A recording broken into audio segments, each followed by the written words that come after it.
السلام علیکم ورحمۃ اللہ وبرکاتہ۔ کیا حال ہے؟ الحمد للہ نحمده ونصلی علی رسولہ الکریم، اما بعد فاعوذ باللہ من الشیطان الرجیم، بسم اللہ الرحمن الرحیم، رب اشرح لی صدری ویسر لی امری واحلل عقدۃ من لسانی یفقہوا قولی۔ درود شریف پڑھیے۔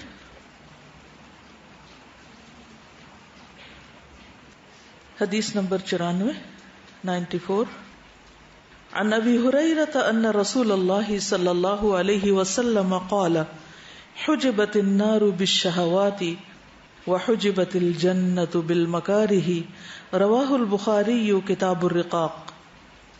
سیدنا ابو ہریرہ رضی اللہ عنہ سے روایت ہے کہ رسول اللہ صلی اللہ علیہ وسلم نے فرمایا، دوزخ یا آگ خواہشات نفسانی سے ڈھک دی گئی ہے اور جنت ناپسندیدہ چیزوں سے۔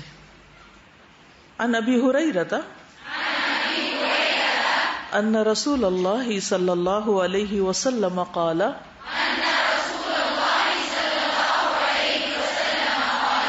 حجبت النار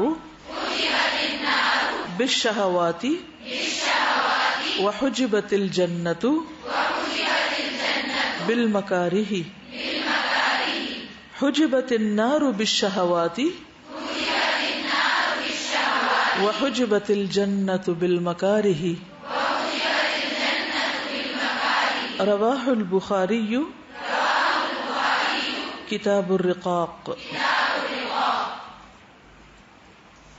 حجبت کا لفظ حجاب سے ہے، حجاب ڈال دیا گیا ہے یا پردہ ڈال دیا گیا ہے یا ڈھانک دیا گیا ہے۔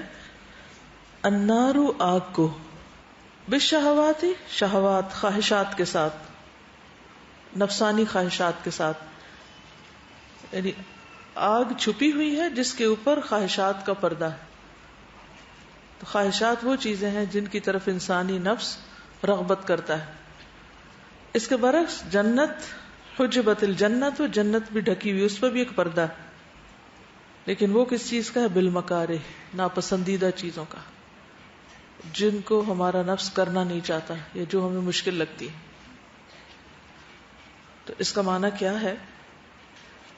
اس حدیث کا سیاق تھوڑا سا بیان کروں گی۔ پہلے مسند احمد کی روایت میں آتا ہے، قال رسول اللہ صلی اللہ علیہ وسلم لما خلق اللہ عز وجل الجنۃ قال یا جبریل اذهب فانظر الیہا، فذهب فنظر فقال یا ربی وعزتك لا يسمع بها احد الا دخلها ثم حفها بالمکارہ ثم قال اذهب فانظر الیها فذهب فنظر فقال یا ربی وعزتك لقد خشیت الا يدخلها احد فلما خلق النار قال یا جبریل اذهب فانظر الیها فذهب فنظر الیها فقال یا ربی وعزتك لا يسمع بها احد فيدخلها فحفها بالشهوات ثم قال يا جبريل اذهب فانظر اليها فذهب فنظر اليها فقال يا رب وعزتك لقد خشيت الا يبقى احد الا دخلها، رواه احمد۔ رسول اللہ صلی اللہ علیہ وسلم نے فرمایا، جب اللہ عز و جل نے جنت کو پیدا کیا، جنت کو بنایا، کل بات ہو رہی تھی نا کہ جنت بنائی جا چکی ہے یا نہیں، تو جبریل علیہ السلام سے کہا کہ جا کر اسے دیکھاؤ، جاؤ دیکھو کیسی ہے۔ چنانچہ جبریل علیہ السلام گئے اور دیکھا، واپس آئے، عرض کیا، اے میرے رب، آپ کی عزت کی قسم، اس کے متعلق جو بھی سنے گا، یعنی اتنی خوبصورت، اتنی پیاری ہے جنت کہ جو بھی اس کے بارے میں جانے گا، سنے گا، وہ اس میں داخل ہونا چاہے گا کہ میں کسی طرح وہاں پہنچ جاؤں، خوابوں کی دنیا ہے۔ پھر اللہ کے حکم پر جنت کو ناپسندیدہ اور ناگوار چیزوں کے ساتھ ڈھانپ دیا گیا، کور کر دیا گیا۔ اللہ تعالیٰ نے فرمایا، اب جا کر اسے دیکھو۔ چنانچہ وہ گئے، دوبارہ دیکھا تو کہا، اے میرے رب، آپ کی عزت کی قسم، مجھے اندیشہ ہے کہ اب اس میں کوئی داخل ہی نہ ہو سکے گا۔ اتنا مشکل راستہ ہے کہ شاید ہی کو پہنچے. اسی طرح جب اللہ نے جہنم کو پیدا کیا تو جبریل علیہ السلام سے فرمایا اے جبریل جا کر جہنم دیکھ آؤ. جب وہ وہاں پہنچے اور دیکھ کر واپس آئے تو عرض کیا اے میرے رب آپ کی عزت کی قسم جو بھی اس کے بارے میں سنے گا اس میں جانا نہیں چاہے گا. پھر اللہ تعالیٰ کے حکم سے اسے خواہشات سے ڈھانپ دیا گیا. پھر اللہ تعالیٰ نے فرمایا جاؤ اے جبریل جا کر دیکھ کر آؤ.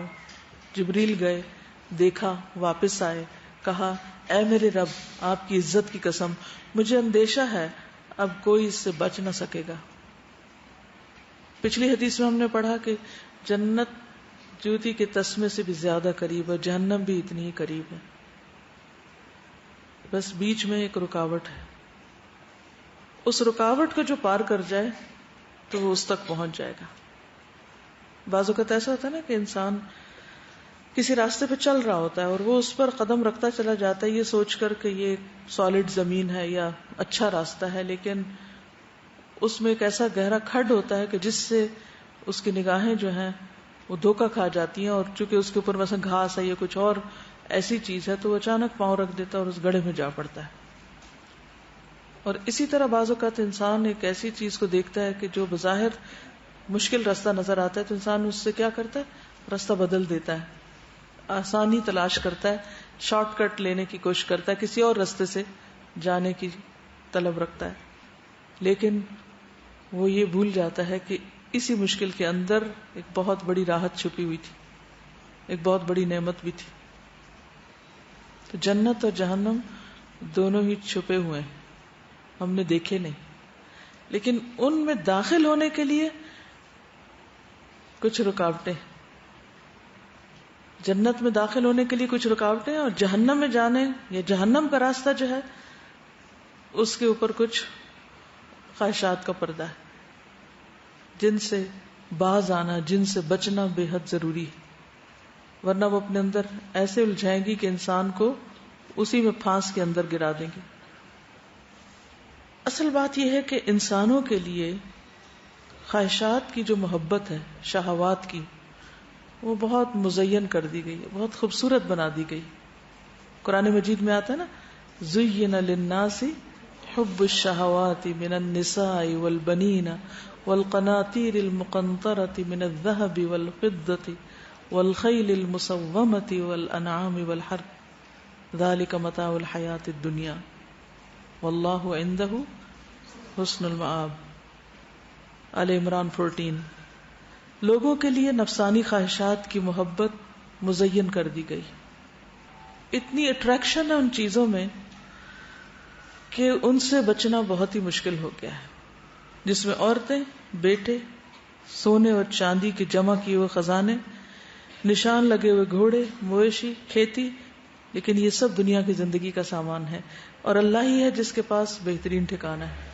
تو اس سے پتہ یہ چلتا ہے کہ ان چیزوں کی محبت بطور خاص جن کا یہاں ذکر کیا گیا ہے یہ انسان کے لیے زیادہ بڑی آزمائش ہے.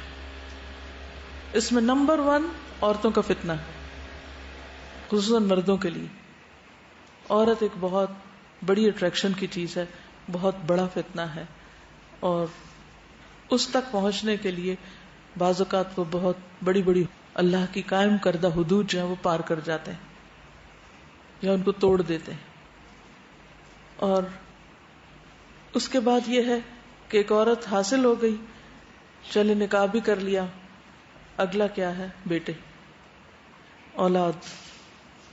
ان کی خاطر انسان نیکی کے بڑے بڑے کام چھوڑ بھی دیتا ہے اور بہت سے غلط راستے بھی اختیار کر لیتا ہے. بہت دفعہ حرام کمائی, حرام راستے اولاد کی محبت میں انسان اختیار کرتا ہے, جانتے بوجھتے ہوئے بھی. پھر اس کے بعد سونے چاندی کے ڈھیر, پھر سواریاں, پھر مویشی, کھیتیاں, باغات. ان سب کے حصول کے لیے عام طور پر انسان اتنی بھاگ دوڑ کرتا ہے, اتنی جد و جہد کرتا ہے, اور حلال سے آگے بڑھ کر حرام, اور پھر حرام سے زیادہ مشکل یہ کہ فرائض کو چھوڑ دیتا ہے, اپنے مقصد زندگی کو بھول جاتا ہے. یہ اصل نقصان دہ چیز ہے. یعنی دو راستے نا، ایک راستہ کٹھن ہے جس پہ چلنا جہاد کہلاتا ہے، اور دوسرا راستہ آسان ہے جس کی طرف طبعی اٹریکشن ہے لوگوں کو، کسی کو کچھ کہنے کی بھی ضرورت نہیں، اس طرف جانے کے لیے کسی کو موٹیویٹ کرنے کی بھی ضرورت نہیں، وہ انسان کے اندر ہی ایک ایسی حصہ ہے کہ وہ دیکھتے ہی بڑک اٹھتی ہے اور انسان اس طرف بغیر کسی ارادے کے بھی چل پڑتا ہے. تو ایسی صورت میں اب ہم سب کو یہ دیکھنا ہے کہ ہماری خواہش کیا ہے یا ہماری نیت اور ہمارا ارادہ کیا ہے. بائی دا وے یہاں اگر عورتوں اور بیٹوں کا ذکر ہوا ہے تو میں نے چونکہ مردوں کی بات کی ہے تو یہ صرف مردوں کے لیے نہیں، اٹریکشن تو دونوں طرف سے ہے، ٹھیک ہے نا. بہت سی لڑکیوں کے بارے میں ایسے سننے میں آتا ہے کہ وہ ایسے ہی کسی دوستی کے جال میں پھنستی ہیں اور اپنا گھر تک چھوڑ دیتی ہیں، اپنے عزیزوں اور رشتہ داروں کو، گھروں سے بھاگ جاتی. کیوں بھاگتی؟ کیا سوچ کے بھاگتی؟ کیا چیز بھگاتی ہے ان کو؟ کیا چیز سارے تعلقات ختم کرا دیتی ہے اور کیا چیز اس کو حرام کی طرف کھینچ لاتی؟ خواہشات کی محبت ہی ہوتی ہے نا. اسی طرح آپ نے دیکھا ہوگا کہ بعض اوقات عورتیں اولاد کی خاطر کیسے کیسے غلط کام کرتی. شرک ہوتا ہے، قبروں پہ جاتے ہیں، مزاروں پہ جاتے ہیں، اس کے علاوہ اور بھی حرام راستے اختیار کرتے ہیں. ویسے اگر کسی کا شوہر اس قابل نہیں کہ وہ اولاد پیدا کر سکے تو بعض اوقات وہ دوسرے راستے اختیار کرتی. اور سونا میرا خیال ہے مرد سے زیادہ کس کے لیے اٹریکشن کا باعث ہے؟ حلال کا ملے، حرام کا ملے، چوری کا ملے. کتنے لوگ ہیں جو سونے چاندی کی پڑی ہوئی چیز انہیں کہیں مل جائے تو پھر وہ اسے نہ اٹھائیں، چوری نہ کریں. جس درجے کے لوگ حفاظت کرتے ہیں سونے چاندی کی، وہ اسی وجہ سے تو ہے کہ لوگ اس وقت بھول جاتے ہیں کہ کیا ان کے لیے جائز ہے اور کیا ناجائز ہے. تو اگر کسی نے حرام کا ایسا کچھ مال پہنا ہوا ہے تو قیامت کے دن اس کے لیے کیا بنے گا؟ سوچنے کی بات ہے. پھر اسی طرح سواریاں اور باقی چیزیں بھی. تو یہ سب چیزیں اگر ان کو انسان صحیح طور پر حاصل نہیں کرتا اور انہیں ان کی حد میں نہیں رکھتا اور ان کو مقصد زندگی بنا لیتا ہے اور ان کے ملنے پر رب کو بھول جاتا ہے، تو یہ ساری چیزیں اس کے لیے کیا بن جاتی ہیں؟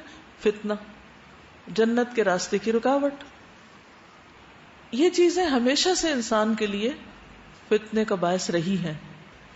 لیکن نبی صلی اللہ علیہ وسلم نے خاص طور پر آنے والے وقت میں ان فتنوں کی جو نشاندہی کی، اس کے بارے میں ایک حدیث میں آتا ہے، رسول اللہ صلی اللہ علیہ وسلم نے فرمایا، تمہاری اس وقت کیا کیفیت ہوگی جبکہ دین خلط ملط ہو جائے گا. یعنی دین مکس اپ کر دیا جائے گا، اس میں اپنی خواہشات داخل کر دی جائیں گی، اپنی پسند اور مرضی کی چیزیں دین بنا لی جائیں گی. فرمایا خواہشات کا غلبہ ہوگا، بھائی بھائی میں اختلاف ہوگا اور بیت اللہ کو آگ لگا دی جائے گی. ظاہر ہے کہ جب مسلمانوں میں اختلاف ہوتا ہے تو پھر اس کا نتیجہ کیا ہوتا ہے؟ کمزوری. اور جب کمزوری ہوتی ہے تو پھر کیا ہوتا ہے؟ پھر مسلمانوں کے جو مقدس مقامات ہیں، جو شاعر ہیں، ان کی بے حرمتی ہوتی، کبھی خود ان کے اپنے ہاتھوں اور کبھی غیروں کے ہاتھوں. ایک اور جگہ پر آتا ہے، نبی صلی اللہ علیہ وسلم نے فرمایا، مجھے اپنی امت کے بارے میں 3 چیزوں کا ڈر ہے. نمبر 1، شح مطاع، ایسی بخیلی جس کی اطاعت کی جائے، ایسا بخل، دل کی تنگی، شح جس میں حرص اور بخل دونوں ہوتے ہیں، لالچ بھی ہوتا ہے اور بخیلی بھی ہوتی ہے، جس کی اطاعت کی جائے، یعنی جس کو انسان جسٹیفائی کرے،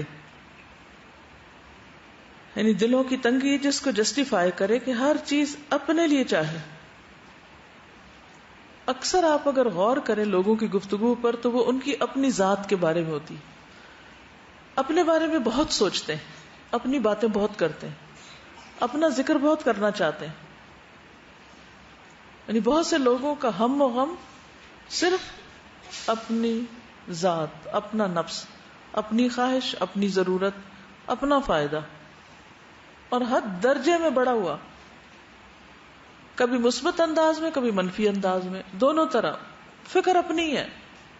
کبھی اپنی اچھائیاں بہت بیان کریں گے اور کبھی اپنی خامیاں بیان کر کے اپنا ذکر بہت کریں گے. یہ بھی آپ یاد رکھیے.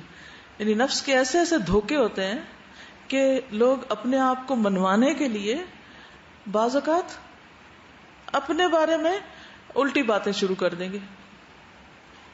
میں بے وقوف ہوں، میں نکمی ہوں، میں ایسا. بھائی میں سے تو باہر نکلو کسی وقت. جب تک وہ میں سے نہیں نہ نکلو گے تو لوگوں کے بارے میں نہیں سوچ سکو گے، ان کی فکر نہیں لگے گی تمہیں، ان کے کام نہیں آ سکتے، ان کی خیرخواہی نہیں کر سکتے. یہ تو میں کے جال میں پھنسے ہوئے ہو. نبی صلی اللہ علیہ وسلم نے اس خطرے کی نشاندہی کی تھی کہ شح مطاع، دل کی تنگی. اور دل کی تنگی کیا ہے؟ بس جو کچھ ہے میں ہوں اور میرا فائدہ اور میری ضرورت، اور بس میں ہی میں. جو چیز میری ہے وہ بس کسی اور کے پاس نہ جائے، اور جو میں ہوں وہ کوئی اور نہ ہو.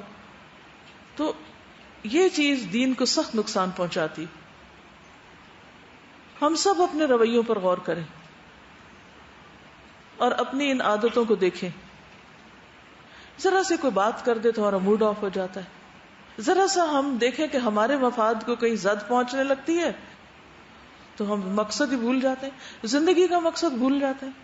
ہمیں پڑھ فکر اپنی جاتی ہے، اب میری جگہ فلاں لے لے گا، اب میرا کیا بنے گا، اب میری اہمیت کم ہو گئی ہے، مجھے فلاں نے اگنور کر دیا ہے، مجھ سے زیادہ فلاں کی امپورٹنس ہو گئی ہے. تعلقات کی خرابی، مقصد کو بھولنا اور اپنے ہاتھوں کیے ہوئے کاموں کو برباد کرنا، اس سب کی وجہ کیا ہے؟ ذات. اگر ہم اس سے آگے بڑھ کے دیکھیں کہ اللہ کے دین کو کس سے فائدہ ہے، میری آخرت کو کس سے فائدہ ہے، تو ہم ہر اس کام کے کرنے کو تیار ہو جائیں گے جس میں چاہے دنیا کا نقصان ہو لیکن آخرت کا فائدہ ہو. کیا ہمارا رزق لکھا ہوا نہیں ہے؟ لکھا ہوا نا. کب لکھا گیا تھا؟ ہماری پیدائش سے پہلے لکھ دیا گیا تھا. لکھا ہوا نا. کوئی اور لے سکتا ہے؟ چھین سکتا ہے؟ اور رزق میں کیا کچھ آتا ہے؟ صرف کھانا پینا رزق نہیں ہے، ہر نعمت رزق ہے ایک طرح سے. تو جو مجھے ملنا ہے نا وہ کسی کو بھی نہیں ملنا، فکر کی کیا ضرورت ہے؟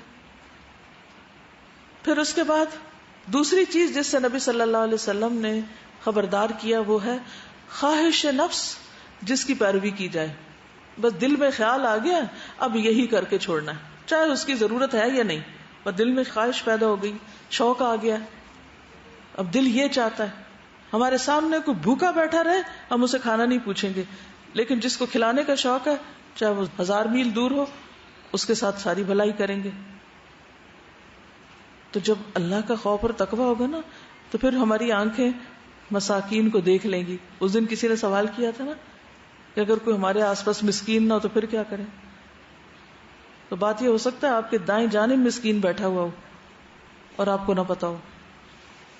کیوں نہیں پتا ہوتا؟ ایک تو اپنے بارے میں بہت سوچتے ہیں، کوئی چیز ہے تو کہتے نہیں مجھے ضرورت پڑ سکتی ہے، اس کو نہیں کسی کو دینا، یہ بھی میری ضرورت ہو سکتی، یہ بھی ہو سکتی، یہ بھی یہ سب میری ضرورت کی، کسی کو کیا دوں؟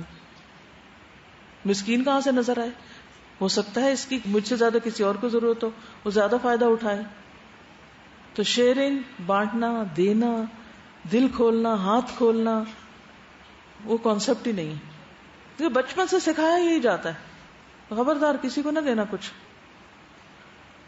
اس کے بعد دوسری چیز کیا ہوتی ہے؟ یعنی پہلے تو اس سے نہیں نکل پاتے، پھر یہ ہے کہ جو چیزیں ہمیں اچھی لگ جاتی ہیں ہم ان کے اوپر قبضہ کرنا جانتے ہیں، قبضہ کر لیتے ہیں، بس قابض ہو بیٹھتے ہیں. چاہے کوئی انسان ہو، اگر ہمیں کسی سے محبت ہو گئی ہے نا پھر ایسا قبضہ اس پہ کریں گے کہ اگر اس نے کسی اور سے بات کر لی تو بشامت آ جائے گی اس کی.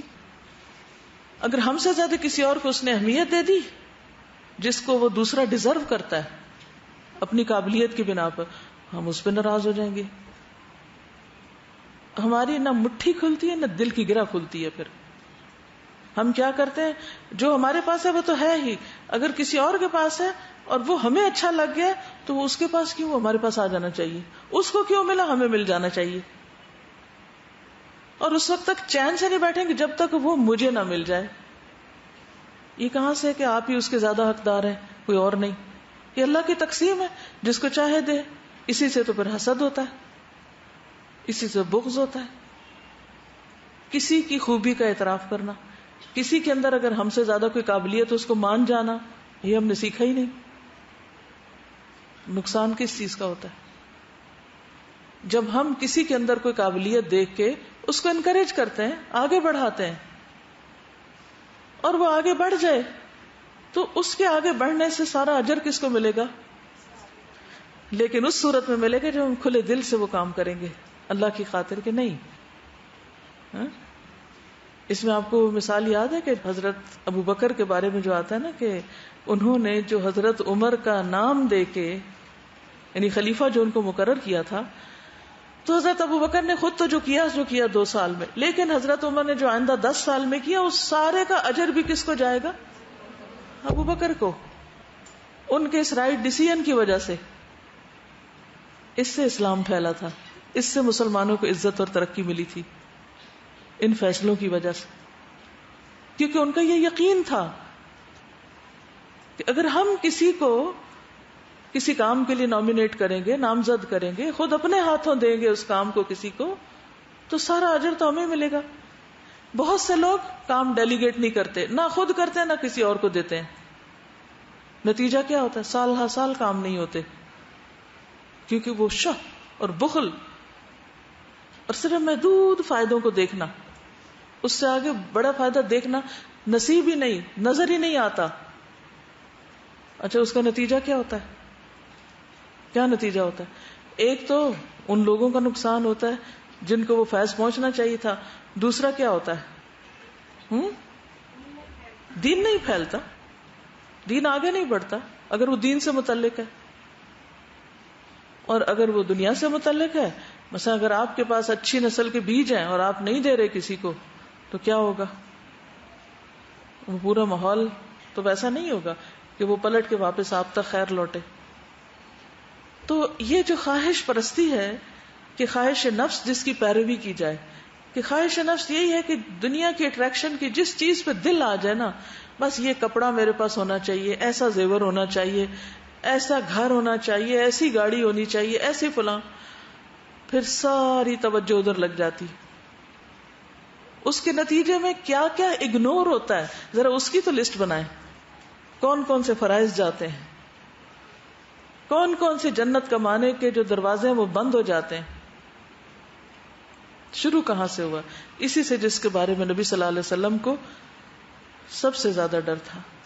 ما اخاف علی امتی الا ثلاثا، یعنی نہیں میں ڈرتا اپنی امت کے بارے میں مگر ان چیزوں، یعنی سب سے زیادہ ان چیزوں کا ڈر ہے مجھے کہ میری امت میں یہ خرابیاں آ جائیں گی.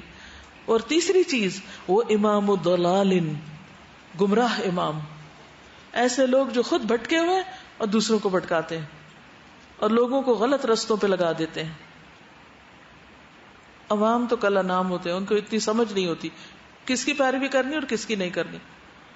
اچھا، تو یہ امام کیوں گمراہ ہوتے ہیں؟ کیونکہ ان کے اندر یہ پہلی 2 خرابیاں ہوتی ہیں، یا بخل ہوتا ہے یا نفس پرستی ہوتی ہے، خواہشات کے پیچھے چلتے ہیں. یہ 2 چیزیں انسان کو گمراہی کی طرف پھر لے جاتی ہیں. اب دیکھیے کہ انبیاء کا طریقہ کیا رہا ہے. نبی صلی اللہ علیہ وسلم کو اللہ سبحانہ وتعالی نے فرمایا، یا ایھا الرسول بلغ ما انزل الیک من ربک وان لم تفعل فما بلغت رسالتہ. وہ سب کچھ پہنچا دیجئے جو آپ کی طرف، آپ کے رب کی طرف سے نازل کیا گیا. اگر آپ نے ایسا نہیں کیا تو آپ نے حق رسالت ادا نہیں کیا. آپ نے ایک ایک چیز پہنچائی، چاہے وہ آپ کے اپنے خلاف ہی کیوں نہ گئی. اس کے بعد جب حجۃ الوداع ہوا تو آپ نے کیا کیا؟ 3 دفعہ آسمان کی طرف انگلی اٹھا کے آپ نے فرمایا، اللہم اشہد الا هل بلغت، الا هل بلغت، لوگوں کیا میں نے پہنچا دیا؟ جب لوگوں نے کہا کہ آپ نے پہنچا دیا، آپ نے امانت کا حق ادا کر دیا، تو آپ نے فرمایا اللہم اشہد، اللہ تو گواہ ہے میں نے امانت ادا کر دی. وہ حدیث ہم نے پڑھی تھی نا کہ جو چیز تمہیں جنت کے قریب کر سکتی ہے میں نے تمہیں اس کا حکم دے دیا، اور جو تمہیں جہنم کے قریب کر سکتی ہے میں نے تمہیں اس سے منع کر دی. ہر چیز بتا دی. نبی صلی اللہ علیہ وسلم نے یہ بھی فرمایا، صحیح مسلم کی روایت ہے، میرے سے قبل کوئی نبی ایسا نہیں گزرا جس کے ذمے اپنے علم کے مطابق اپنی امت کی بھلائی کی طرف رہنمائی لازم نہ ہو اور برائی سے اپنے علم کے مطابق انہیں ڈرانا لازم نہ ہو. یعنی ان کے فرائض میں سے تھا کہ ایسا کرنا ہی کرنا ہے. اسی لیے آپ دیکھیں آپ خود بھی کیا تھے، بشیرا و نذیرا، ساری خوشخبریاں بھی دے دی اور جن چیزوں سے ڈرنا چاہیے تھا ان سب چیزوں سے ڈرا بھی دیا، بتا بھی دیا، کچھ بھی روک کے نہیں رکھا تاکہ لوگوں تک حق پہنچ جائے. ہماری ذمہ داری کیا بنتی؟ امت کی حیثیت سے کیا ذمہ داری بنتی ہے؟ وَكَذَلِكَ جَعَلْنَاكُمْ أُمَّةً وَسَطًا لِتَكُونُوا شُهَدَاءَ عَلَى النَّاسِ. سوچئے، کبھی غور کیجئے وہ کیا رکاوٹیں ہیں اس فریضے کو ادا کرنے میں، وہ کیا کیا چیز رکاوٹ بنی ہوئی ہے. کیوں نہیں پیغام پہنچ رہا، کیوں نہیں فریضہ ادا ہو رہا. پھر آپ دیکھیے کہ سب سے پہلی چیز جس خواہش کا ذکر کیا گیا پچھلی آیت میں سورۃ آل عمران 14 میں، اس میں سب سے پہلی چیز عورت کی بات کی گئی. پچھلے ایک لیکچر میں بھی اس موضوع پہ کافی بات ہوئی تھی. اللہ تعالیٰ نے انسانوں کے اندر قدرتی طور پر یہ خواہشات رکھ دی، انسان کے اندر یہ آزمائش کی چیزیں رکھ دی گئی، اور اس میں سے جائز ناجائز حلال حرام وہ بھی سب بتا دیا گیا، لمٹس بھی بتا دی گئی کہاں تک جا سکتے ہو. لیکن اس دائرے کے باہر جو بھی یہ کرتا ہے پھر وہ اس فتنے کا شکار ہو جاتا ہے. نبی صلی اللہ علیہ وسلم نے فرمایا، صحیح مسلم کی روایت ہے، ابن آدم پر اس کے زنا سے حصہ لکھ دیا گیا، وہ لا محالہ اسے ملے گا. آنکھوں کا زنا دیکھنا ہے، کانوں کا زنا سننا ہے، زبان کا زنا گفتگو کرنا ہے، ہاتھوں کا زنا پکڑنا ہے یعنی ٹچ کرنا ہے، پاؤں کا زنا چلنا ہے، اور دل کا گناہ خواہش اور تمنا کرنا ہے. دل کا گناہ کیا ہے؟ حرام چیزوں کی خواہش اور تمنا کرنا. اور شرمگاہ اس کی تصدیق کرتی ہے یا تکذیب کرتی. ایک اور جگہ پر آتا ہے کہ خواہشات کی پیروی انسان کو گمراہ کر دیتی ہے. یعنی مرد کے لیے عورت اور عورت کے لیے مرد بہت بڑا فتنہ، اور اس کے پانے کی خواہش میں ہر چیز کو بھول جانا، فرائض کو بھی بھول جانا اور ان ذمہ داریوں کو بھول جانا اور اندھا ہو جانا، یہ چیز انسان کے لیے پھر نقصان دہ ہے. قرآن مجید میں اللہ تعالیٰ فرماتے ہیں وَمَنْ أَضَلُّ مِمَّنِ اتَّبَعَ هَوَاهُ بِغَيْرِ هُدًى مِّنَ اللَّهِ. اور اس سے زیادہ گمراہ کون ہو سکتا ہے جو اللہ کی ہدایت کو چھوڑ کر محض اپنی خواہش کے پیچھے لگا ہوا، یعنی اس کو اللہ کی کتاب، نماز اور ذکر اذکار، اللہ کی محبت، اللہ کا خوف، اللہ سے تعلق سب کچھ بھولا ہوا ہو، بس ایک کوئی بھوت سوار ہو اس کے ذہن پر. تو ایسا شخص سب سے زیادہ بھٹکا ہوا ہے. سورۃ صاد میں اللہ سبحانہ وتعالی حضرت داؤد علیہ السلام کو فرماتے ہیں وَلَا تَتَّبِعِ الْهَوَىٰ فَيُضِلَّكَ عَن سَبِيلِ اللَّهِ. اور خواہش نفس کی پیروی نہ کرنا. ایک ہے نفس میں خواہش کا پیدا ہو جانا، وہ ایک سٹیپ ہے، لیکن دوسرا ہے اس خواہش کی پیروی کرنا، اس کے پیچھے چل پڑنا، اس کو پورا کرنے کے راستے ڈھونڈنے لگنا. فرمایا وَلَا تَتَّبِعْ، اتباع نہ کرو، پیچھے نہ چلو، الْهَوَىٰ فَيُضِلَّكَ عَن سَبِيلِ اللَّهِ، کیونکہ وہ تمہیں اللہ کے راستے سے ہٹا دے گی.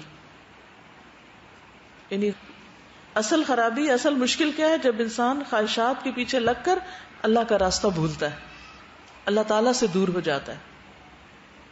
یہ ڈرنے کا مقام ہے. پھر اپنی مرضی کی زندگی گزارنا، کہ وہ جو سلوگن ہے نا، جیسے چاہو جیو، جیسے چاہو جیو، اس کا کیا مطلب؟ اس جملے کو ٹرانسلیٹ کریں، جیسے چاہو جیو، یعنی اپنی خواہشات کے مطابق جو جی چاہے کرو، کوئی فرق نہیں پڑتا حلال ہے حرام ہے، ہاں کسی قسم کی کوئی پابندی نہیں، جیسے چاہو جیو.